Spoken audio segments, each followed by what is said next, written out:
10월 14일 새벽 예배를 사도신경으로 시작하겠습니다.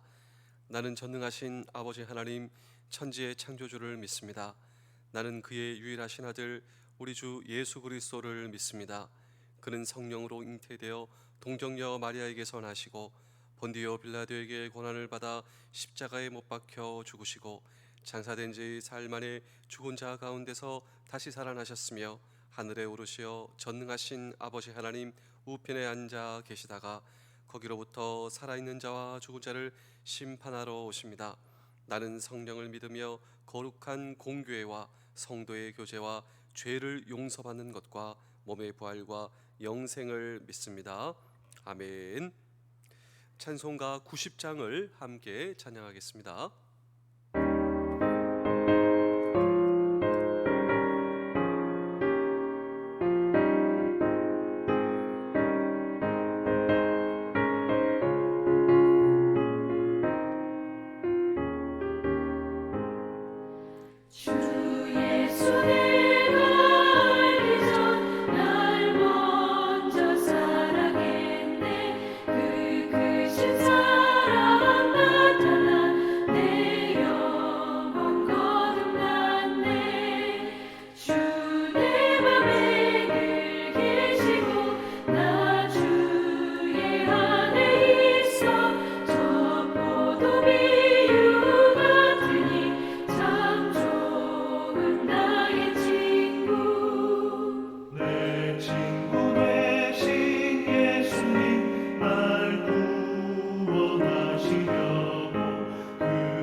성경 말씀은 마가복음 11장 14절의 말씀입니다.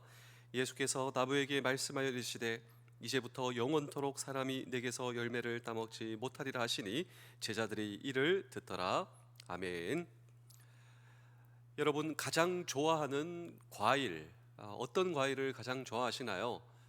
저는 이 과일을 2008년도 해군 삼함대 목포에 발령 나서 처음으로 먹어봤습니다. 이 과일이 바로 무화과였습니다.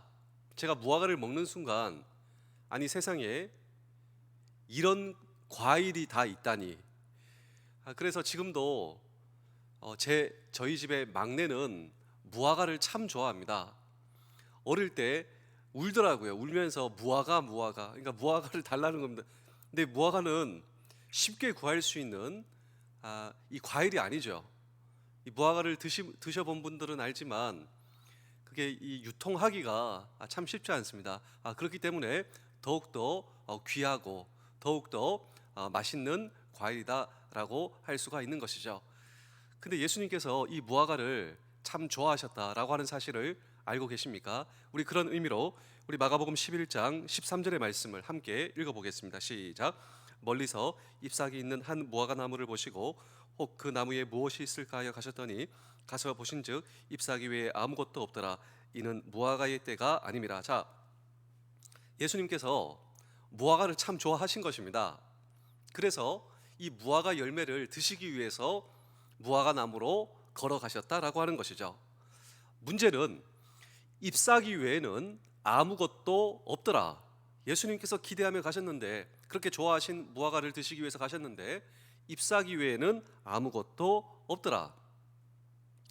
여기서 우리는 이 무화과의 진정한 뜻을 아셔야 됩니다. 왜 무화과인 줄 아십니까? 무, 없을 무, 화, 꽃화. 이 무화과는 꽃이 없어요. 그런데 놀라운 사실은 뭔지 아십니까? 이 무화과 열매 그 자체가 꽃입니다. 이 무화과를 열어보시면 꽃처럼 생겼어요. 그래서 이름이 왜 무화과냐? 꽃이 없다. 그런데 그 열매가 꽃이다라고 하는 것이죠. 그래서 보통 이 꽃이 언제 어떻게 열립니까? 잎사귀가 먼저 잎사귀가 나고 그 다음에 꽃이 열리죠. 그래서 이 무화과 나무를 보면요, 잎사귀가 있으면 두 번째로 뭐가 있다? 꽃이 있다. 즉 열매가 있다. 이것은 필수적으로 공식이다라고 하는 것입니다. 저기 잎사귀가 있다. 그러면 열매가 있다. 예수님 모든 것을 다 아셨습니다. 잎사귀가 풍성한 무화과 나무를 보시고 열매가 있겠다. 그런데 가서 보니 열매가 없었다라고 하는 것이죠. 그래서 예수님께서 이렇게 말씀하시는 것입니다. 우리 마가복음 11장 14절입니다. 예수께서 나무에게 말씀해 이르시되 이제부터 영원토록 사람이 내게서 열매를 따먹지 못하리라 하시니 제자들이 이를 듣더라. 자, 열매 맺지 못하는 무화과를 예수님께서 책망하십니다. 그리고 예수님께서 저주하시죠. 자, 어떤 의미에서 오늘 성경 본문은 매우 당황스러운 본문이다라고 할 수가 있는데, 여러분 사실 그렇지 않습니다. 오늘 저와 여러분도 우리에게 주어진 인생을 살면서 하나님의 은혜를 입었다. 이것은 우리도 잎사귀를 우리의 인생에 가지고 있다라고 하는 것이죠. 잎사귀가 있으면 무엇이 있어야 된다고요? 마땅히 열매를 맺어야 된다. 이 말은 우리도 하나님의 은혜를 입었습니다.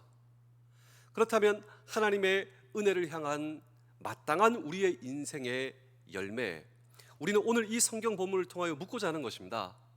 하나님의 은혜를 입은 자로서 마땅히 맺어야 할 하나님의 은혜에 대한 열매, 우리의 인생에 맺혀지고 있는가라고 하는 질문을 오늘도 우리는 이 성경 본문 속에 던지고, 하나님의 은혜를 마땅히 입은 자로서 마땅히 맺어야 할 그 열매의 정체는 무엇인가 라고 하는 질문도 오늘도 우리는 이 성경 본문 속에 던질 때 첫 번째로 열매가 있어야 합니다. 우리 마가복음 11장 14절을 다시 한번 더 읽겠습니다. 예수께서 나무에게 말씀하여 이르시되 이제부터 영원토록 사람이 내게서 열매를 따먹지 못하리라 하시니 제자들이 이를 듣더라. 자, 내 인생에 열매를 맺어야 한다.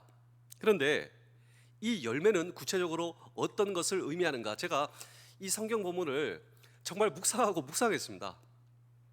근데 놀라운 이 하나님의 이 진리의 말씀이 있더라고요. 자, 오늘 이 성경 본문은 샌드위치 구조입니다. 그러니까 무화과 스토리 이 사이에 예수님의 특별한 에피소드가 있는데, 그 에피소드가 무엇이냐면 성전을 깨끗게 하시는 에피소드, 바로 이것이죠. 우리 마가복음 11장 15절입니다. 그들이 예루살렘에 들어가니라.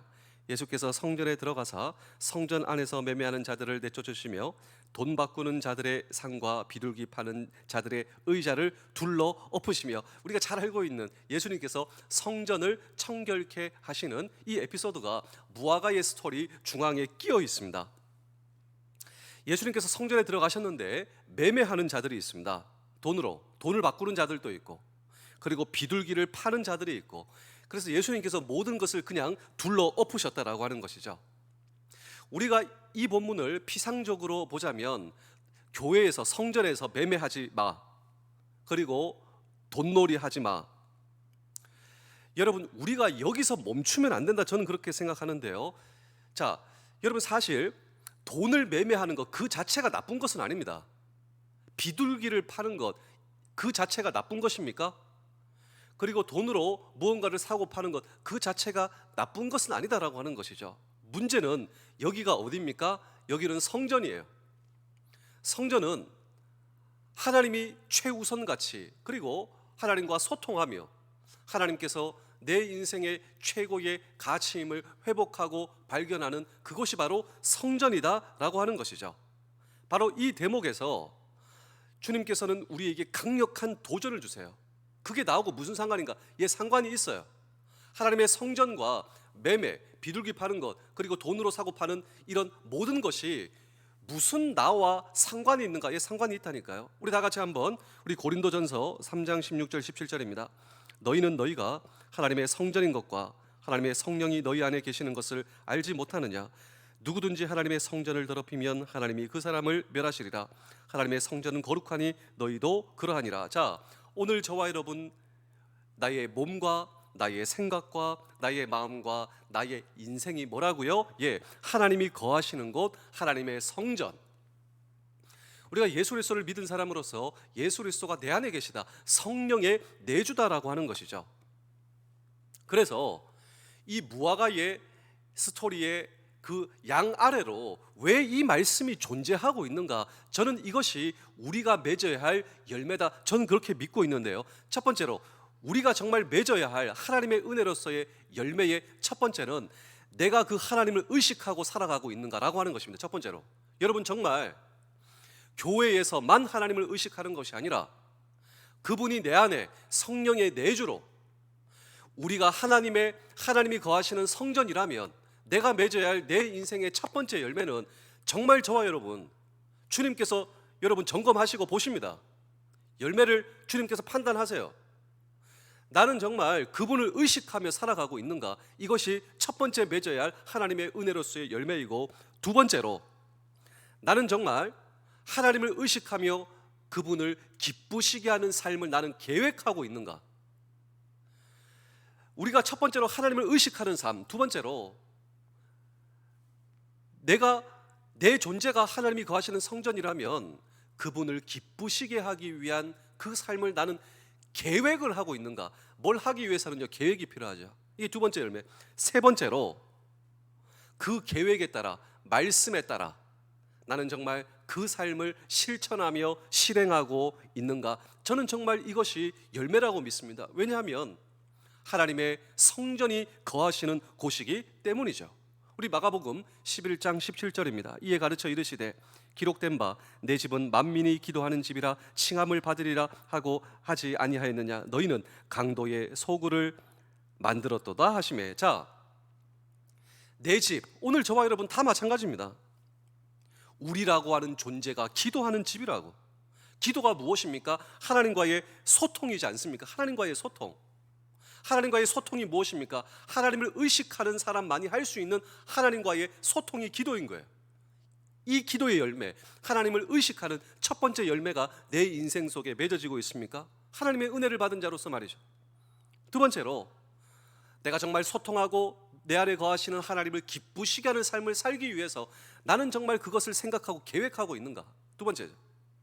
세 번째로 하나님을 의식하고 계획하는, 하나님을 기쁘시게 하는 삶, 그 삶을 말씀에 따라 나는 정말 실천하고 있는가? 아니면 나는 돈과 소통하고 있는가? 돈 그 자체가 나쁜 것은 아닌데요, 돈만 생각하고 내가 돈이랑 소통하고 있어요. 정말 내가 필요한 그것과 나는 묵상하고 그것과 소통하고 있어요. 나는 정말 돈의 열매를 맺고 있는 것, 그리고 무언가의 열매, 세상적인 과의 이 소통을 하는, 의식하는 삶을 살고 있는 것은 아닌가? 정말 나는 세상적인 그 무언가를 이루기 위해서 나는 정말 그것에 몰두되어 그것만 계획하고 있는 것은 아닌가? 그리고 세 번째로 정말 나는 세상적 그 무언가, 하나님이 내 인생의 우선순위의 가치가 아니라 무언가를 위해서 나는 정말 그것에 의해서 걸어가는 인생을 살아가며, 그것의 종착지가 무엇일까요? 허망이죠, 허망. 그리고 사망이죠. 하나님을 의식하지 못하는 삶. 그래서 주님께서 이렇게 말씀하십니다. 우리 마가복음 11장 16절입니다. 아무나 물건을 가지고 성전 안으로 지나다님을 허락하지 아니하시고, 우리 안에 이 성전에 아무거나 막 지나다니면 안 된다라고 하는 것이, 주님을 제쳐놓고 그 무언가가 우선순위가 되어지라 하나님을 의식하고 그분을 기쁘시게 하는 삶을 살기 위한 계획과 말씀에 따라 실천하는 그러한 열매를 보시고 주님께서 기뻐하실 줄로 믿습니다. 열매 맺는 저와 여러분들의 평생 되실 수 있기를 주의 이름으로 축복합니다. 두 번째로 열매 맺게 하시는 분은 하나님이십니다. 우리 마가복음 11장 21절입니다. 베드로가 생각이 나서 여짜오되 랍비여 보소서 저주하신 무화과 나무가 말랐나이다. 자, 열매를 맺고 아니고 이것은 다 누구에게 달렸다라고 하는 것이죠? 예, 주님께 달렸다라고 하는 것입니다. 우리는 보통 이 무화과가 없는 상태에서 무화과가 딱 열렸다, 이것을 보고 기적이라 말하지만요, 계속해서 주님의 명령에 의해서 열매를 맺지 못하고 말라 죽은 이 무화과 나무, 이 스토리도 예수님의 기적이다. 무엇을 통해 알 수 있습니까? 열매를 맺고 아님이 모두 다 주님께 달렸다라고 하는 것입니다. 그 주님은 어떤 분이신가? 우리에게 은혜를 주시는 분, 다른 말로 하자면 우리의 인생에 열매 맺게 하시는 분이 누구십니까? 바로 주님이시다라고 하는 것입니다. 우리 에베소서 2장 8절입니다. 너희는 그 은혜에 의하여 믿음으로 말미암아 구원을 받았으니 이것은 너희에게서 난 것이 아니요 하나님의 선물이라. 자, 강조된 단어가 믿음이죠. 우리가 믿음을 통하여서 우리가 구원을 선물로 받는다. 그러니까 은혜로. 이 모든 것의 주체가 바로 주님이시다. 주님께서 나에게 은혜를 주시고, 그리고 주님께서 나에게 믿음도 주시고, 주님께서 나에게 구원도 주신다라고 하는 것입니다. 여기서 믿음을 좀 보겠습니다. 믿음. 우리는 보통 내가 당신을 믿어, 나의 믿음의 주체가 나죠. 그런데 우리가 하나님을 믿는다, 믿음으로 말미암아 그분의 은혜에 의해서 구원을 선물로 주시는데, 내가 하나님을 믿는다, 이것과 내가 세상에서 무엇을 믿어, 이 차이가 무엇일까요? 한 성경학자가 성경적 믿음의 정의를 이렇게 내렸습니다. 저는 이 믿음의 정의가 매우 좋은 믿음의 정의라고 생각하는데, 왕이신 하나님께서 구원이라고 하는 선물을 하사하실 때 몸과 마음이 더럽혀진 거지 같은 인생이 그 왕이신 하나님께서 내리시는 그 구원의 선물을 받고자 내미는 손, 이 손이 믿음이래요. 손. 어떤 분들은 목사님 좀 이상한 정의 아닙니까? 왜 거지란 말입니까? 거지의 이미지는 두 가지입니다. 첫 번째로 아무것도 없어요. 두 번째로 더럽죠. 내가 왜 더러운 거지인가? 라고 하는 것이죠. 왕이신 하나님께서 구원이라고 하는 선물을 하사하실 때 몸과 마음이 더럽혀진 거지 같은 인생이 내미는 손, 이 손이 믿음이라는 거예요. 근데 왜 제가 이 믿음의 정의를 동의를 하냐면, 우리는 빈손으로 왔다가 빈손으로 가요. 살아온 세월만큼요, 저는 정말 제 몸과 마음이 더럽혀져 있어요. 제가 이걸 잘 알아요. 영락 없는 거지인 것이죠. 제가 할 수 있는 것이 아무것도 없어요. 내미는 손도요, 사실요, 이건 제 공로가 아니에요. 그냥 어쩔 수 없어서 그냥 끝까지 갔기 때문에, 왕이신 하나님께서 구원이라고 하는 선물은요, 받아도 되고 받아도 되지 않고 이게 아닙니다. 안 받으면 그냥 끝장나는 거예요. 몸과 마음이 더럽혀져 끝장난 거지 같은 제가 그 선물이 필요합니다. 제발 주십시오. 선물을 그냥 이건 어쩔 수 없어서 손을 내미는, 이게 믿음이라는 거예요. 믿음. 그런데 이 믿음의 손을 내밀 때 하나님께서 우리를 불쌍히 여기시고 열매 맺는 삶을 가능하게 하신다라고 하는 것입니다. 정말 이 선물이 필요합니다. 주님 정말 이 선물을 주셔야 됩니다. 그 순간 우리에게 펼쳐지는 인생이 바로 열매 맺는 삶, 구원받는 삶, 하나님의 은혜가 공급되는 삶. 우리 에베소서 1장 6절입니다. 이는 그가 사랑하시는 자 안에서 우리에게 거저 주시는 바 그의 은혜의 영광을 찬송하게 하려는 것이라. 왜 하나님께서 우리로 하여금 열매 맺게 하시는가? 열매 맺는 삶을 가능하게 하시는가? 예, 저와 여러분들 하여금 영원히 하나님을 찬송하게 하기 위해서 나에게 선물을 주신다. 왜 나를 구원하셨는가? 왜 나에게 은혜를 주시는가? 왜 나는 하나님의 은혜 받은 자로서 열매 맺는 삶, 왜 이것이 중요한가? 영원히 하나님을 찬양하는 삶, 그 삶이 우리의 삶, 여러분 이것을 기억하는, 그리고 정말 하나님을 붙드시는 오늘 저와 여러분들 평생 되실 수 있기를 주의 이름으로 축복합니다. 마지막으로 모든 것이 주님께 달려 있습니다. 우리 마가복음 11장 21절입니다. 베드로가 생각이 나서 여짜오되 랍비여 보소서 저주하신 무화과 나무가 말랐나이다. 열매 맺지 못하는 무화과, 예수님의 책망에 의해서 뿌리가 마르고, 자, 모든 것이 주님께 달려 있다 이미 말씀을 드렸는데요, 나무도 우리의 인생도 창조주가 누구십니까? 예, 하나님께서 만드셨기 때문에 하나님께서 창조주이시기 때문에 나무도, 오늘 저와 여러분도 모든 것이 하나님께 달렸다라고 하는 것입니다.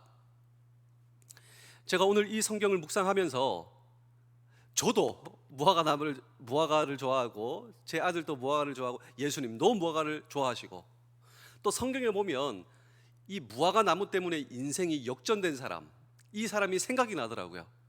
이 사람이 무화과 때문에 인생이 역전당했어요.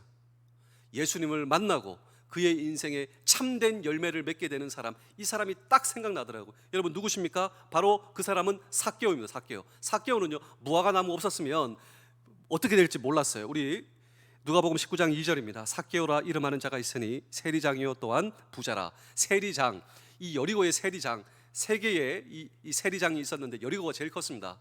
그러니까 삭개오는 우리가 생각하는 것보다 훨씬 더 고위직에 있었습니다. 그리고 그는 부자였습니다. 그러나 그가 가지고 있었던 권력과 그가 가지고 있던 재력이 그의 인생에 참된 가치를 이루지 못했습니다. 왜냐하면 손가락질만, 민족의 배반자, 그가 가지고 있는 높은 직책과 그가 가지고 있는 높은 재력 때문에 오히려 민족의 배반자라고 손가락질 당하는, 이것이 갈등이었어요.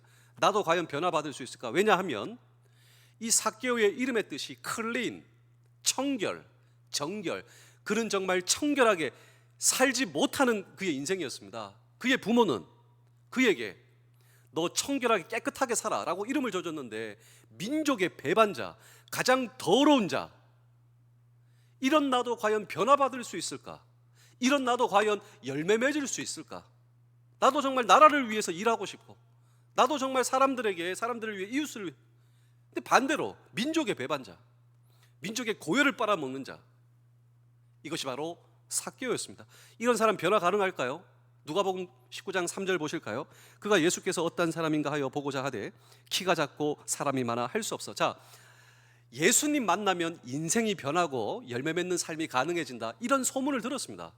근데 나도 과연 예수님을 만나면 내 인생이 변화받을 수 있을까? 정말 나라를 위해, 이웃을 위해서 열매 맺는 삶이 과연 가능할까? 아니야. 나는 끝났어. 나는 낙인 찍혔어. 나는 여기서 이제 되돌아갈 수 없어. 나는 어쩔 수가 없어. 그래도 예수님 한번 보고 싶다. 근데 키가 작아서 볼 수 없어.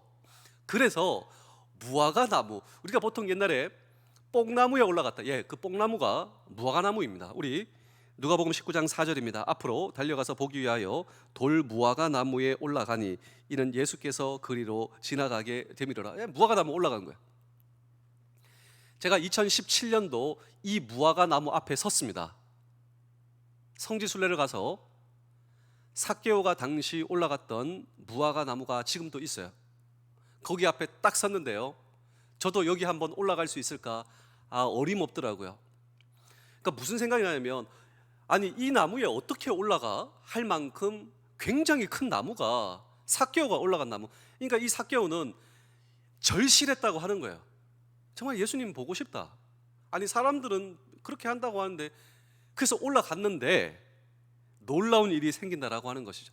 그러니까 저기 예수님과 많은 무리들, 나는 그냥 예수님을 그냥 바라보고만 있고, 나는 예수님을 아는데 예수님 나 모르고, 나는 과연 변화받을 수 있을까? 그런데 그 예수님과 예수님의 무리가 지금 나에게 다가옵니다. 그 무화과 나무 아래로 다가오는 거예요. 우리 누가복음 19장 5절입니다. 예수께서 그곳에 이르사 쳐다보시고 이르시되 삭개오야 속히 내려오라. 내가 오늘 내 집에서 유하여겠다 하시니. 자, 예수님의 무리가 지금 이 삭개오에게 다가와서 그 뽕나무 앞에서 예수님께서 뽕나무 위를 쳐다보시며 뭐라고 말씀하십니까? 삭개오야 내려오라. 자, 이 말씀은요, 삭개오의 인생에 너무나 충격적인 말씀이에요. 무화과 나무에 올라가 있는, 무화과를 좋아하시는 예수님께서 삭개오, 무화과 나무에 올라가 있는 삭개오를 보시며 뭐라고요? 삭개오야 내려오라. 나는 예수님을 아는데 내 이름을 모르시는 예수님께서 내 이름을 부르세요. 모든 것을 아세요. 그리고 삭개오야 내려오라. 저분은 하나님이시다. 하나님. 무화과 나무에서 삭개오를 만나주신, 모든 것을 아시고 모든 문제를 해결해 주시는 이 예수님이 오늘 저와 여러분들의 동일하신 주님이시라면, 내 이름을 아세요. 여러분의 이름 아시고요. 여러분들이 무엇을 고민하는지 우리 주님 다 아시고요. 다 아십니다. 그분을 의식하는 우리의 삶, 그분이 모르신다고요? 그분이 모르신다 생각하기 때문에 우리는 그분을 의식하지 못하는 삶을 사는 거예요. 내 모든 것을 아시는 하나님을 의식하는 삶, 그 하나님을 기쁘시게 하기 위해서 이 자체가 그분을 기쁘시게 하는 거예요. 우리가 무엇을 통해서 하나님을 기쁘시게 하는 삶, 사실 이것은요 어려워요. 우리가 전능하신 하나님을 내 행위와 내 삶에, 그러나 내가 그분을 의식하고 내가 하나님을 기쁘시게 하는 삶을 살겠습니다. 내 마음의 중심을 보시고 하나님 기뻐하신다니까요. 그리고 그렇게 살아가는 삶, 하나님께서 책임져 주시는 삶, 하나님께서 인도해 주시는 삶. 여러분, 오늘 저와 여러분의 삶에서도 이 열매 맺는 삶을 통해 이 삭개오의 인생이 역전되었듯 저와 여러분들의 인생의 역전도 여기서부터, 그래서 오늘 저와 여러분들의 부대와 가정과 모든 삶의 터전이 오늘 이 시대의 무화과 나무가 되실 수 있기를, 그리고 잎사귀 만풍성한 저와 여러분들의 인생이 아니라 잎사귀 가운데 정말 열매도 풍성한, 제가 2017년도 그 삭개오가 올라갔던 그 뽕나무 무화과 나무 아래에서 제가 이 나무에게 물었습니다. 너 그때 다 봤지? 너 2000년 전 예수님께서 네 앞에 오셔가지고 삭개오야 내려오라, 너 다 봤지? 너 예수님도 보고 삭개오도 보고 모든 것을 아시는 주님 너 봤지? 나도 그분을 보고 있어. 나도 그분과 함께 하고 있어. 그분을 의식하는 삶, 내가 주님을 기쁘시게 하는 삶을 살기 위해서 계획하는 삶, 말씀에 따라 실천하는 삶, 그렇게 사시는 저와 여러분들의 남은 평생 되실 수 있기를 주의 이름으로 축복합니다. 기도하겠습니다. 하나님 아버지, 오늘도 좋은 날 허락하심에 감사합니다. 이 새 아침 나의 입술로 주님을 찬양하오니 나의 마음으로 주님을 높여드리오니 나는 이 땅에 있으나 나의 눈은 언제나 주님을 바라보니 오늘도 이곳에서 하나님의 나라를 누리게 하여 주시옵소서. 세상과의 영적인 전쟁에서 주님으로 인하여 승리하기를 원합니다. 참된 평안을 주시는 주님께서 나의 마음을 평안으로 인도하여 주시며, 진정한 평안은 영적 전쟁이 끝나고 주어지는 것이 아니라 치열한 전투 가운데 주어지는 것임을 알게 하여 주시옵소서. 영적 전쟁은 보이지도 않는 영적 세력과의 싸움임을 알고 눈에 보이는 사람을 해치려는 마음을 버리게 하시며, 오늘도 하나님의 전신갑주를 입고 나아갑니다. 말을 거칠게 하고 험한 표정을 짓고 주먹을 쥔다 하고 승리하는 것이 아님을 알게 하시며, 부드러운 말과 따뜻한 표정, 펼쳐진 손을 통해 선으로 악을 이기는 하루 되기를 원합니다. 무엇을 하든 주님의 뜻을 이해하고 따르는 하루 되기를 원하오니 하늘의 복을 나누어주는 하루 되게 하시며, 제가 누리는 복음을 사람들에게 전하기 위해 애쓰는 하루 되게 하여 주시옵소서. 나의 평안이 되시는 예수 그리스도의 이름으로 기도하옵나이다. 아멘.